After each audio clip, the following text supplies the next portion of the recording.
Bagaimana cara membersihkan hati? Masukkan ke dalam dirimu memori-memori yang menenangkan. Gimana itu? Luangkan waktumu dengan hal-hal yang memang membuatmu tenang dengan sadar. Agama sudah banyak memberi jalannya. Berzikir, beribadah, berbuat baik sama orang, itu otomatis akan membangun. Orang yang isinya dengki, dia benci sama orang lain, jangan lupa dia tidak hanya benci saat itu, tapi dia menanam ingatan dalam badannya terhadap kebencian. Suatu hari kebencian itu akan keluar dan menyakiti dirinya sendiri. Sebenarnya saya bingung kon ngomong apa laundry hati. Yang kepikiran pertama saya tadi kiloan memang. Kita guyon wayo. Ini gini masalahnya, karena saya itu paling tidak bisa tausiah. Saya paling ora iso ceramah, nuturi ora iso. Saya cuman hidup juga, pengalaman hidup saya juga cuman ini. Jadi saya tidak akan bisa memberitahu mana yang lebih benar, mana yang salah, nuturi nggak bisa. Yang bisa saya lakukan adalah membagi apa yang pernah saya alami lewat bahasa. Sedangkan bahasa, sebelum saya memulai ngomong tentang laundry hati, kita harus paham bersama bahwa bahasa adalah alat yang sangat terbatas. Dia hanya efektif untuk menyampaikan informasi yang kita sama-sama tahu. Kalau kita tidak sama-sama tahu, bahasa hampir tidak ada gunanya. Yang satu tahu, yang satu nggak tahu. Pakai bahasa ampui kau yang apa paham. Kalau nggak percaya, Anda coba ceritakan warna merah kepada orang yang buta warna. Ngasih ngoweh cangkemmu ora bakal paham dia. Karena memang pengalamannya berbeda. Jadi harus difahami, dalam bahasa ada limitasi informasi. Jadi apa yang saya katakan pasti nanti apa yang saya maksud kadang-kadang ada jaraknya dengan apa yang Anda tangkap. Jadi kita pahami bersama bahwa di sini prosesnya adalah saya ngajak sinau bareng, bukan saya ceramah, bukan saya tausiah, wong aku ki padha gobloke. Nah, saya masuk kepada sebuah tema tadi yang namanya laundry hati. Apa to laundry hati? Piye to? Nah, saya akan berbicara dari perspektif saya. Karena kita selama ini ngomong hati ning apa to hati iki? Maksudnya hati itu apa? Ini maksudnya hati ini masih pada, kalau didefinisikan pada biologi nggak jelas nih, jantung atau liver. Padahal kalau diomongkan di dada, yang deg-degan, yang dianggap hati itu jantung, bukan liver. Nah, tapi saya melihat hati seperti ini. Apa itu hati? Sebelum kita tahu apa itu hati, bingung nanti ngelondrinya seperti apa. Wong kita definisinya aja belum jelas di mana dia. Biar ngelondrine, gimana mau membersihkan hati? Itu dari konsep yang abstrak harus kita turunkan menjadi konsep yang jelas dulu. Seperti apa? Ini pemahaman saya tentang hati. Kita urut dari bawah dulu. Manusia adalah, yang Anda pahami sekarang, adalah kumpulan ingatan. Hanya itu aja, nggak ada yang lain. Ingatan yang kamu kumpulkan sejak lahir, yang disebut sebagai impresi-impresi, itu menjadi ingatan di dalam kepala. Paham maksud saya ya? Anda lahir gini, kalau Anda pakai peci itu, saya tanyanya gini, siapakah kamu? Kan saya gitu. Kamu pakai peci, pecinya beli apa maling apa nyaut atau dikasih? Pinjem? Punyamu pecinya? Oke. Kalau saya bilang peci itu kamu atau bukan? Bukan ya, bukan. Kenapa bukan? Karena kamu mengumpulkan, bukan kamu dari lahir punya. Betul nggak? Kamu mengumpulkan, jadi yang kamu kumpulkan jadinya adalah milikmu. Yang kamu pasti bukan tidak kamu kumpulkan, kamu mendapatkan dari lahir, dari Tuhan langsung. Kalau yang mengumpulkan itu milik, bukan kamu, gitu ya. Oke. Kalau dari lahir yang ada di kepalamu, ilmu itu milikmu atau kamu? Kamu lahir langsung pinter? Langsung bisa menderita karena kejombloanmu gitu? Semua lahir menangis, semua orang lahir itu mulai dengan menangis pasti, menyesal kok bapakku ngene ya gitu. Ora guyon. Bercanda. Enggak, tapi kamu pinter karena mengumpulkan informasi, belajar dari orang tua, dari guru apa dan segala macam ya. Betul enggak? Berarti kepandaian dalam kepalamu, ingatan di dalam kepalamu itu kamu atau milikmu? Milikmu. Oke ya, oke. Ada milikmu, banyak banget ingatan dari kecil sampai sekarang ini. Yang dulu nggak peduli sama pasangan, sekarang yang jomblo penderitaan luar biasa. Dari yang nembak sekali ingat, nembak 16 kali ditolak sampai masih ingat. Ingatan yang dikumpulkan. Sekarang saya tanya, badan Anda itu milik Anda atau Anda? Kamu, lahirnya gedenya langsung segede gini. Semua lahir kecil, betul nggak? Terus kemudian makan tempe, makan susu ibu, mengumpulkan dari sekitar. Makan minum, bukan makan, salah. Ya pokoknya mengumpulkan gizi dari sekitarnya sehingga badannya gedenya segini. Betul atau salah? Betul ya. Berarti badan ini kamu atau milikmu? Milik. Bukan kamu ya. Karena kamu mengumpulkan. Bahkan setiap 25 tahun, kalau umurmu 25 tahun, semua selmu sudah terganti hampir 100% kecuali mata. Dan di dalam otak lah ada yang tidak terganti. Tapi hampir semua badannya, kulitnya ini selnya terganti karena sel menua dan mati, diganti oleh yang baru. Biasanya umur 25 tahun sel yang di bayi udah hilang sama sekali, diganti sel yang sama sekali baru. Jadi bukan kamu, itu milikmu. Oke, hati di mana? Nanti dulu. Sekarang gini, di sini ada yang takut sama kecoa? Ada? Ada yang takut sama ular? Ora wedi kabeh. Ada yang takut sama jomblo? jomblo menah iki apa jenenge target empuk ya digarapi soalnya. Penderitaannya tuh legendaris soalnya. Ada yang punya trauma terhadap sesuatu? Apa? Trauma sama apa? Sama apa? Tikus. Kenapa kok tertakut sama tikus? Kok geli kenapa? Hah? Bener, kalau sama kucing? Kucing punya bulu loh, tikus juga punya bulu. Kenapa hanya bulu tikus yang kamu geliin? Kalau bulu kucing, ekornya tikus kenapa? Kucing juga punya ekor loh, kenapa geliknya sama ekor tikus bukan ekor kucing?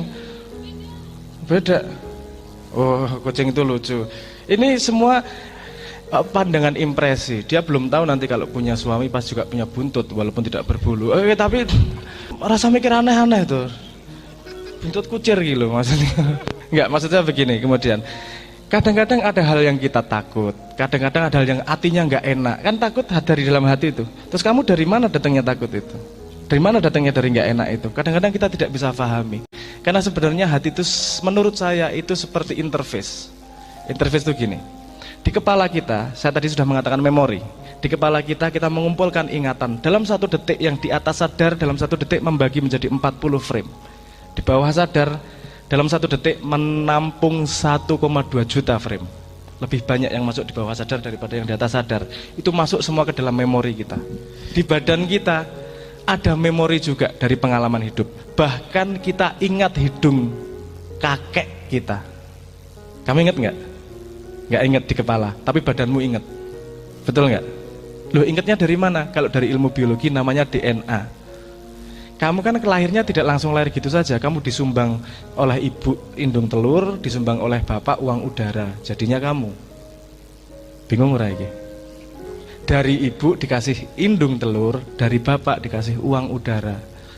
Uang udara itu bahasa Inggris. Uang itu bahasa Inggrisnya apa? Udara.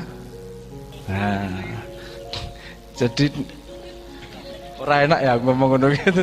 Ya uang udara lah, gue ngerti bahasa Inggrisnya lah. Uang udara dari bapak kan dipinjemin setengah dari bapak, dipinjemin setengah dari ibu. Selmu dari mana datangnya? Dari semua ingatan orang tuamu. Orang tuamu, selmu ingat rambutnya Nabi Adam seperti apa? Karena kita semua berasal dari Nabi Adam. Semua keturunan Nabi Adam. Kita ingat matanya mbahmu seperti apa? Badannya, walaupun otaknya nggak ingat.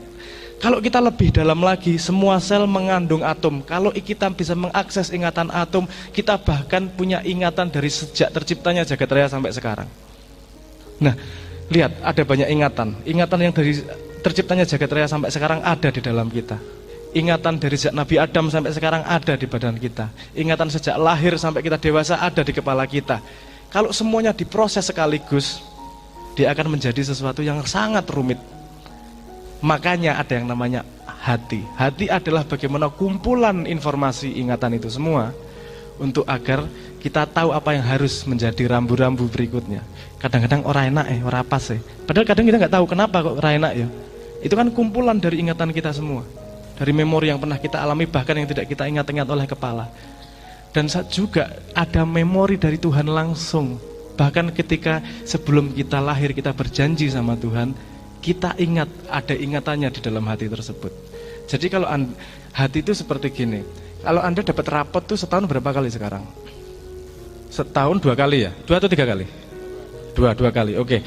Rapot itu adalah akumulasi dari semua yang kau lakukan dalam satu semester. Betul nggak? Hati itu adalah akumulasi dari semua ingatan yang kau kumpulkan di dalam hati. Di dalam hidupmu. Indikasinya ada dalam hati. Kadang kita nggak tahu, ora penak, ora pas, seneng, bahagia, kok sedih, menderita. Kadang-kadang keluar begitu saja karena itu kumpulan dari ingatan yang tidak semua kita sadari oleh kepala, tapi bisa dirasakan oleh badan. Sekarang di sini ada yang udah pernah pacaran belum? Saya tanya. Yang nggak jomblo, yang sudah jomblo senior lah. Apa piye pokoknya wis tahu merasakan jarene pacar-pacaran apa itu segala macam itu. Sakit nggak kalau diputus? Kenapa kok diputus sakit banget toh? Pol ya. Pol. Wes langsung ya alah mesak kira. Ora gini. Coba kita ingat-ingat kejadian putusmu. Ketika putus kamu tahu bahwa hubungan sudah selesai. Kepalanya paham atau enggak? Tapi hatinya masih sakit atau enggak? Pol, langsung ngrungok iki dikempot sedina full lah. Nah, kenapa mas sakitnya dari mana? Kepalamu udah tahu loh sudah selesai hubungannya. Karena yang mengingat perjalananmu bersama pacarmu atau pasanganmu bukanlah hanya kepalamu, badanmu juga ingat. Waktumu kamu habiskan karena setiap waktu yang kita jalani pasti menimbulkan memori, menimbulkan ingatan. Ingatan itu ada di kepala, ada di badan atau dimanapun pasti dia muncul dengan sendirinya. Ingatan tersebut. Jadi kalau tiba-tiba diputus sama pacar, kepalanya udah oke, aku serasa seneng jane. Karena aku misalnya gini, kamu mutus karena memang dia wes ora cocok dan kamu tahu bahwa dia berkhianat sama kamu. Tapi hatimu tetap sakit pasti. Kamu tahu dia tidak baik untukmu secara akal, tapi hatinya masih sakit. Kenapa? Karena hati juga ingat memori yang dimiliki oleh badan. Badan merasakan pernah bersentuhan, walaupun cuma salaman misalnya. Badanmu ingat sudah meluangkan waktu bersama 2 jam, 3 jam ngobrol. Badannya ingat, otaknya, tidak hanya otaknya yang mempengaruhi hati, tapi juga ingatan dalam seluruh hidupmu mempengaruhi pergolakan hati. Jadi bagaimana mau membersihkan hati? Nah sekarang kita ngomong laundry. Kita sekarang sudah mendefinisikan ya. Hati adalah indikator dari segitu banyak memori yang kamu miliki di dalam hidupmu. Memorinya ada yang di dalam kepala yang kamu kumpulkan sejak lahir. Ada yang di dalam badan yang dikumpulkan sejak adanya Nabi Adam, dan yang dikumpulkan sejak yang ada di atom yang dikumpulkan sejak terciptanya jagat raya. Ada semua di dalam diri, dan karena banyak kompleks ilmunya, memori tersebut informasinya, sehingga yang keluar adalah indikatornya seperti rapotnya 9, 8, pokoknya langsung metu aja di hati. Nah, bagaimana cara membersihkan hati? Masukkan ke dalam dirimu memori-memori yang menenangkan. Gimana itu? Luangkan waktumu dengan hal-hal yang memang membuatmu tenang, dengan sadar. Agama sudah banyak memberi jalannya, berzikir, beribadah, berbuat baik sama orang, itu otomatis akan membangun.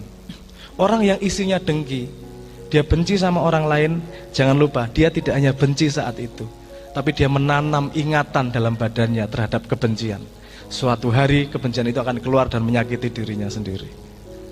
Jadi orang yang sudah bisa mengontrol, sudah bisa dengan sadar memasukkan memori apa dalam hidupnya, dia akan bisa dengan sadar menuju pada posisi mutmainah, pada posisi ketenangan, pada posisi seperti permukaan danau yang tidak lagi bergolak airnya.